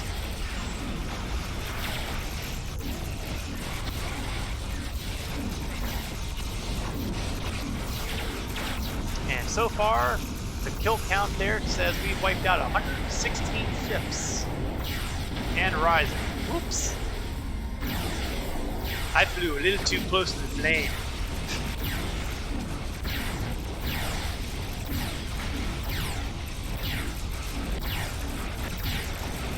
Luckily, respawning should put me pretty close.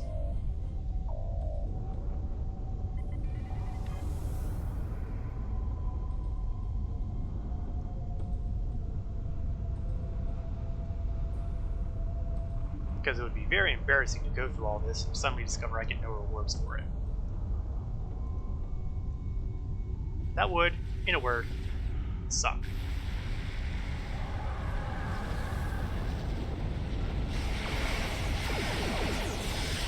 Right, back into the thick of it.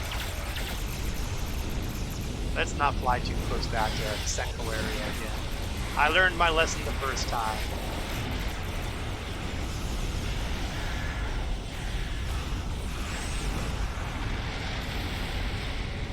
Let's throw some reinforcements out, shall we?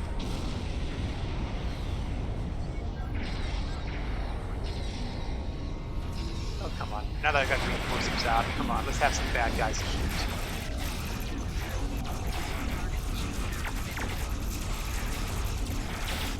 People are more or less blowing up before I get a chance to focus on them.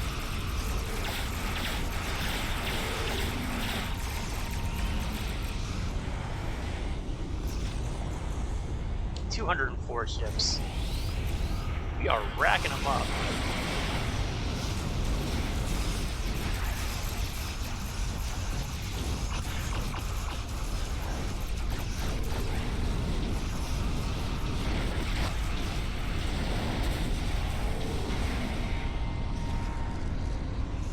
One of the things that tends to bug me is whenever I see those objects talk to a loot critter. It's clearly a bug of some kind, because obviously I can't pick up whatever they're trying to encourage me to pick up. And as a result, it's DNC is a bit frustrating.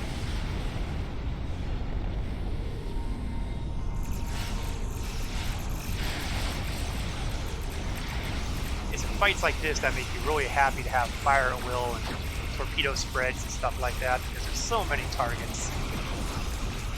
And it's almost impossible to really focus on them before they're blown to pieces by sheer numbers.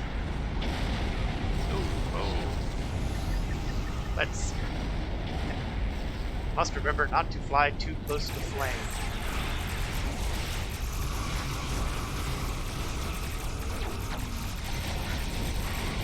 Daedalus says, do not fly too high or too low. That's Creed, if you're wondering. Creed did that. 1.5 minutes, 292 kills. The Terran Empire is having a bad day.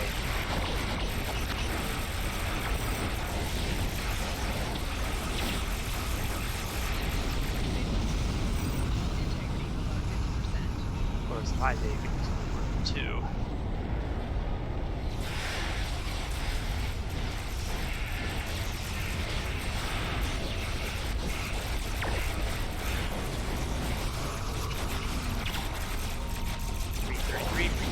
Man, look at those numbers crawl up.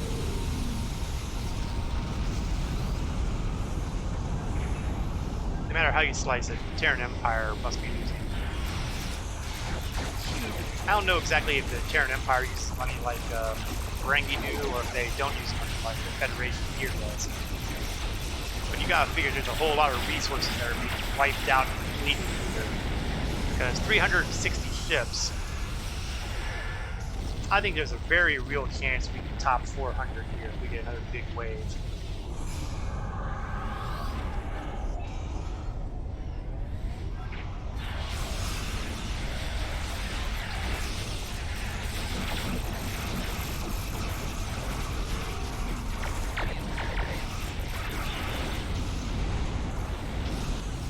$379, $380. Oh, can we do it? Oh, come on, we need another 20 ships to drop in.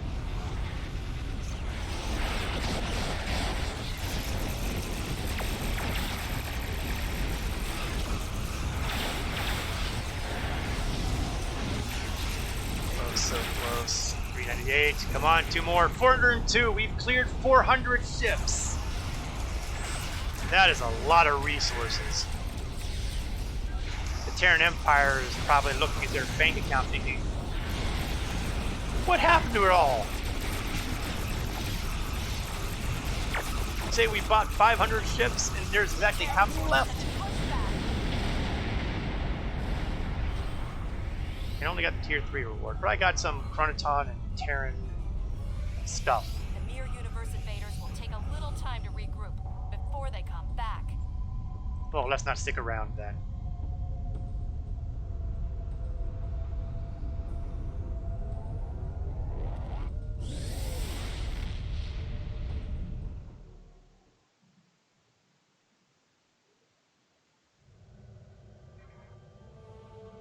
Alright, let's take a look at the character, take a look at our reputations.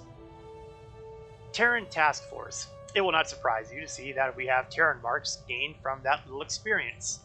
Because of this, we will start the Terran Task Force daily, and we'll at least get about we should be able to get to tier 2 off of this, I think. And we'll open up the crate and see what's inside. Oh, another one of those gravimetric inducers. Those are used for more advanced project stuff that I am probably never going to get involved with. I also got chronoton buffers for the Temporal Defense Initiative rep. And I've gotten marks from that too, somewhere along the line. So you know what? Let's work on that too. I mean, why not? Still don't have enough Romulan marks to do anything else there. And the other guys are all empties. Let's open that one up. Pulse wave rifles. Still nothing with an exploit weapon on that. How about this one? Polaron dual cannons. Well, something like that. No more Endeavor work here. Didn't really expect we would. It would have been nice, but other opportunities will arise. We're going to transwarp ourselves back to New Romulus at this point, so that we're in at least a decent position to return to the Dyson Spear arc easily.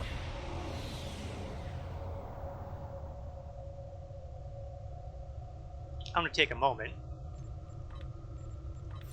to look over Lauer here. Lauer has that annoying... Oh, right, I had to go into my small ship, so I need to restore myself to the Peri.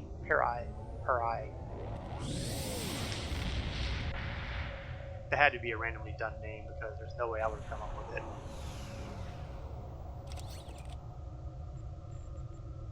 Peri. Not going there anymore. Let's see. Is there anything else that's worth popping around in here? No? No. Alright then. Stations. Lauer. Lauer's tier 2 space ability is something I really want to replace. So let's see who I've got available. This guy will give me torpedo spread 2. Oh, I'm certainly going to have plenty of torpedoes, that's for certain, if I go that route. I have a Riemann Tactical Officer. I don't want to convert the Riemann Tactical Officer into parts. I really don't. Oh, I have 2 human officers. What's his? Okay. Tactical Team 1 and Energy Weapons Subsystems. Hey, Triple the Q. Thank you very much for the follow. I hope you've enjoyed this stream here today.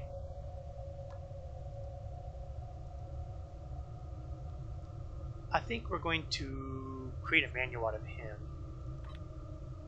And we're going to have to grab the tactical subsystems. We've turned a normal, ordinary living being into a training manual. Okay, that's not really how it works, but it feels like it. So, going over to Lauer, go to his skills, go to his mining. You are going to learn... Oh, I need to promote him, don't I? There we go. We are going to learn energy weapon subsystems. And we're replacing that.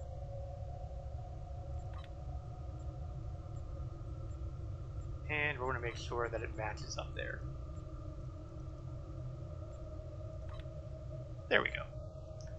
And that way the character should be using a skill that isn't as completely useless as the Mind Dispersal, considering that I don't have any mines on this ship.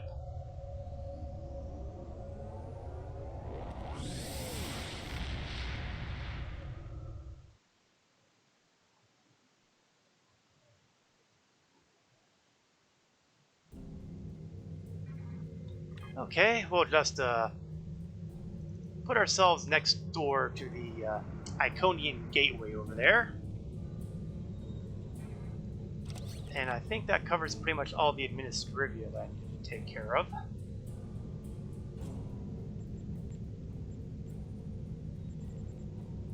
I'm not really bunking with the duty officers or Admiralty anymore.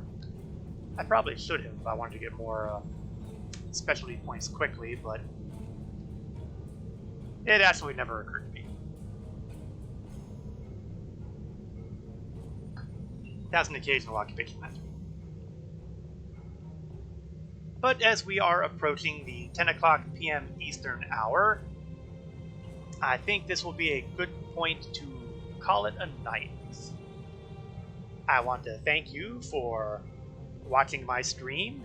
I realize that there's a whole lot of Cyberpunk 2077 rolling around out there, so I'm always appreciative of anybody who stops by and say hello and see what's up with Star Trek Online. I will return next Wednesday, 8 o'clock p.m. Eastern to 10 o'clock p.m. Eastern, where we will finally watch these two recordings. Well, there should be a second recording here. No, I think they're both on there, actually, now that I think about it. We'll see. I'll be able to watch the recordings. I will then conclude the Dyson Spear arc as we kick over the year officially from 2409 to 2410. And I don't think I'm going to spoil anything when I say that 2410 is going to start with a bang. I will also be streaming on Saturday. I do Star Citizen streams on those days. I do that at 1 o'clock p.m. Eastern to 3 o'clock p.m. Eastern. So if you're interested in seeing this alpha space sim with all the great things and all the crazy bugs that can happen in it, feel free to stop by. Thank you all very much for watching. I hope to see you next time. This is Korith Landwalker, signing off.